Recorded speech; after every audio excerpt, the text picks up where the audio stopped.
بسم اللہ الرحمن الرحیم۔ السلام علیکم۔ اس وعدہ لا شریک رب کے نام سے جو ہماری کہی ہوئی بات کو سنتا ہے اور اگر اسے دل میں رکھا جائے تو بخوبی جانتا ہے۔ درود و سلام اس والی کل جہان نبی آخر الزمان جناب حضرت محمد صلی اللہ علیہ وسلم کی ذات پر، جو فخر موجودات بھی ہے اور وجہ تخلیق کائنات بھی۔ انمول اکادمی سے اردو زبان و ادب کے ساتھ وقاص احمد انمول۔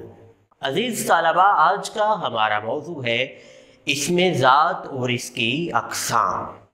اس سے قبل کہ آج کے سبق کی جانب بڑھے، آئیے جانتے ہیں کہ گزشتہ سبق میں ہم نے کس موضوع کے حوالے سے بات کی۔ عزیز طلبہ، اسماء نکرہ کی 10 اقسام ہیں۔ اس میں نکرہ کی ان 10 اقسام میں سے پہلی 4 اقسام کو بناوٹ کے لحاظ سے اسم جامد کی ذیل میں شمار کیا جاتا ہے۔ اس کے علاوہ جو اسم کی آخری 5 اقسام ہیں، یعنی اسم فاعل، اسم مفعول، اسم حالیہ، اسم معاوضہ اور اسم حاصل مصدر، ان 5 اقسام کو بناوٹ کے لحاظ سے اسم مشتق کی ذیل میں لایا جاتا ہے۔ اسم ذات سے مراد وہ اسم ہے جو کسی ایک چیز کی حقیقت کو دوسری چیز کی حقیقت سے جدا ظاہر کرے اور اس میں کوئی وصف بھی موجود نہ ہو۔ اسم نکرہ کی دوسری قسم اسم کنایہ ہے۔ کنایہ کے معنی اشاروں کے ہیں۔ وہ اسم جو کسی چیز یا شخص کی اچھائی یا برائی کو ظاہر کرے اور اس میں خصوصیت پیدا کر دے، اس میں صفت کہلاتا ہے۔ مثال کے طور پر وہ اچھا لڑکا ہے، گندا جوتا اتار دو، یہ ذہین لڑکی ہے۔ ان جملوں میں اچھا، گندا اور ذہین اسماء صفت ہیں۔ عزیز طلبہ، کیا آپ جانتے ہیں کہ اسم ذات کی کتنی اور کون کون سی اقسام ہیں؟ عزیز طلبہ، کیا آپ اسم مکبر اور اسم مصغر میں فرق کر سکتے ہیں؟ عزیز طلبہ، کیا آپ جانتے ہیں کہ جھنڈ، جماعت اور فوج سے کون سے اسماء مراد ہے؟ انہی سوالات کے جوابات جاننے کے لیے بڑھتے ہیں آج کے سبق کی جانب۔ اسم ذات وہ اسم جو کسی ایک چیز کی حقیقت کو دوسری چیز کی حقیقت سے جدا ظاہر کرے اور اس میں کوئی وصف موجود نہ ہو، اسم ذات کہلاتا ہے۔ مثال کے طور پر ہاتھی، چاقو، پیالی، جماعت وغیرہ۔ ان تمام اسماء میں کوئی وصف موجود نہیں ہے اور یہ تمام اسماء ایک دوسرے کی حقیقت کو ایک دوسرے سے جدا ظاہر کر رہے ہیں۔ انہیں ہم اسماء ذات کہیں گے۔ عزیز طلبہ، اسماء ذات کی 7 اقسام ہیں۔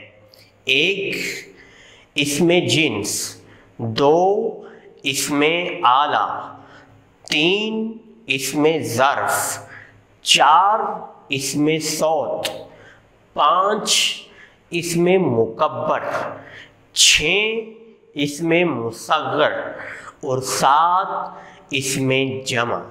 اسم جنس وہ اسم جو کسی نوع کے ہر فرد کو ظاہر کرے، یعنی آپ یوں کہہ سکتے ہیں کہ وہ اسم جو پوری جنس کے اظہار کے لیے بولا جائے، اسم جنس کہلاتا ہے۔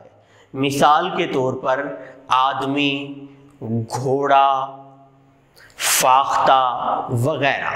اسم ذات کی دوسری قسم اسم آلہ ہے۔ آلہ کے معنی اوزار یا ہتھیار کے ہیں۔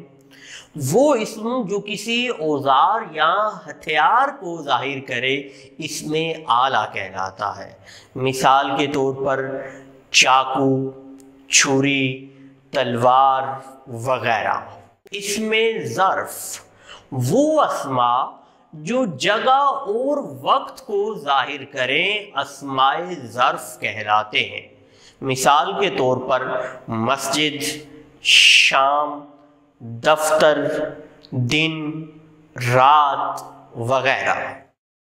عزیز طلبہ، اسماء ظرف کی دو صورتیں ہیں، ایک اسم ظرف مکان، دو اسم ظرف زمان۔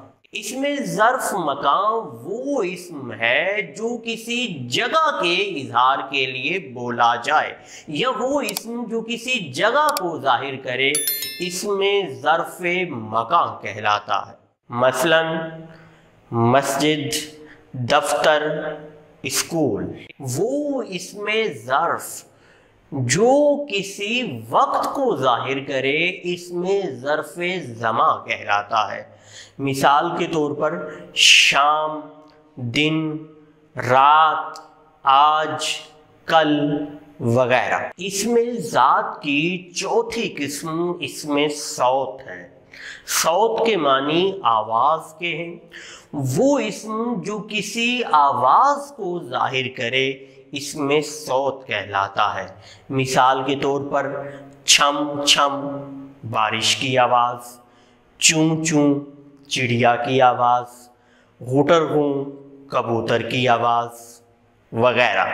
اسم مکبر، مکبر کے معنی بڑا کیا ہوا کے ہیں۔ وہ اسم جو کسی چیز کی بڑائی ظاہر کرے اسم مکبر کہلاتا ہے۔ مثال کے طور پر بتنگڑ، ٹوپ، گٹھڑ وغیرہ۔ عزیز طلبہ، اسماء مکبر بنانے کا کوئی خاص قاعدہ تو موجود نہیں ہے، البتہ اسماء کے آخر سے چھوٹی یہ ہٹانے سے اور اسماء کے آخر سے چھوٹی یہ ہٹا کر الف بڑھا دینے سے اسماء مکبر بنائے جا سکتے ہیں۔ آئیے اسماء مکبر کے حوالے سے چند مثالیں دیکھتے ہیں۔ بات، بتنگڑ، پگڑی، پگڑ، گٹھڑی، گٹھڑ، ٹوپی، ٹوپ وغیرہ۔ اسماء مصغر، مصغر کے معنی چھوٹا کیا گیا یا تصغیر کیا ہوا کے ہیں۔ وہ اسم جو کسی چیز کی چھوٹائی ظاہر کرے اسماء مصغر کہلاتا ہے۔ مثال کے طور پر دیگچی، باغیچہ، پیالی وغیرہ۔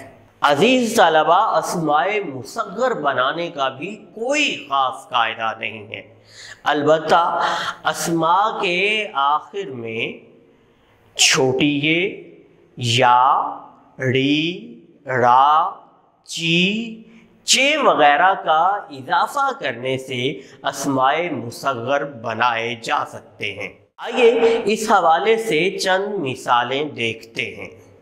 آنکھ، انکھڑی، باغ، باغیچہ، بھائی، بھیا، بہن، بہنا، بچہ، بچونگڑا، بلی، بلونگڑا، دیگ، دیگچی، پیالہ، پیالی وغیرہ۔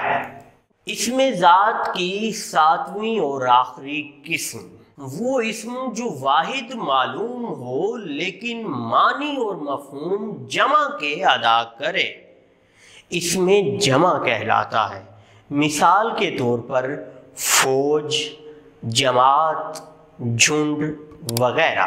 یہ اسماء اگرچہ واحد ہیں لیکن معنی اور مفہوم جمع کا ادا کر رہے ہیں، انہیں ہم اسماء جمع کہیں گے۔ آج کے سبق کے حوالے سے اپنی آراء کا اظہار ضرور کیجیے۔ آئندہ سبق میں ہم اسم کنایہ اور اسم استفہام کے حوالے سے بات کریں گے۔ آج کے لیے اتنا ہی۔ خوش رہیں، سلامت رہیں، جہاں تک ہو سکے دوسروں میں آسانیاں بانٹیں۔ والسلام۔